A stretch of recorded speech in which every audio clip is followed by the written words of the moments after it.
జీవితం గురించి, ఆయన సాహిత్యం గురించి మనం కొంతైనా తెలుసుకోవాలి.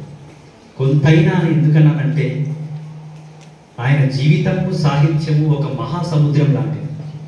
మహాసముద్రాన్ని మదించడం చాలా కష్టం కాబట్టి కొన్ని బిందువులను పట్టుకునే ప్రయత్నం మాత్రం చేయాలి.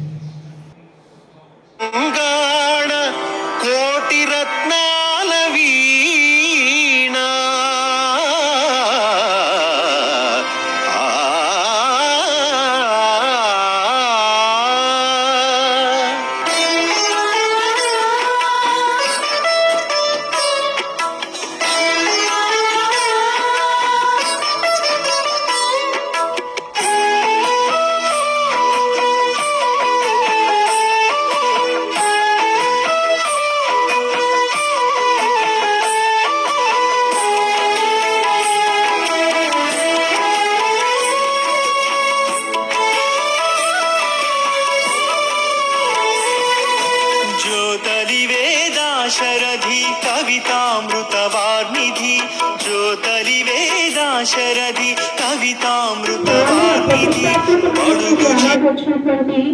అతను కూడా మనం గుర్తు చేసుకోవాల్సినటువంటి అవసరం ఉంది. స్నేహం చేసిన స్నేహితులు ఏం చేస్తారు, నా స్నేహితురాలు అసలు బాగా కూడా పడకూడదని ఆలోచిస్తారు. ఒక విషయం కూడా సువలమ్మ సీతాలమ్మ గువా మువా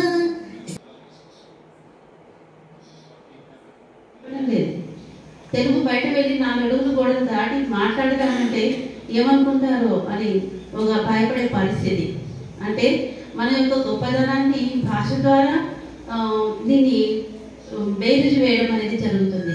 కానీ ప్రతి ఒక్కరు గుర్తుంచుకోవాల్సింది ఏంటంటే మాతృభాష అనేది ఎప్పటికీ కూడా చాలా ఔన్నత్యమైనది. దాన్ని గౌరవించాలి, మనం సంస్కరించుకోవాలి.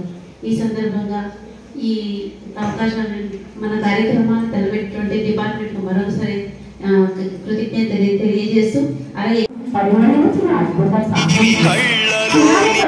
జాతీయ భాగాలు పరిమళించిన అద్భుత సాహిత్యం, స్నేహ మాధుర్యం పరిమళించిన మానవత్వం, మూర్తి భావించిన ప్రేమ తత్వం నింపుకొని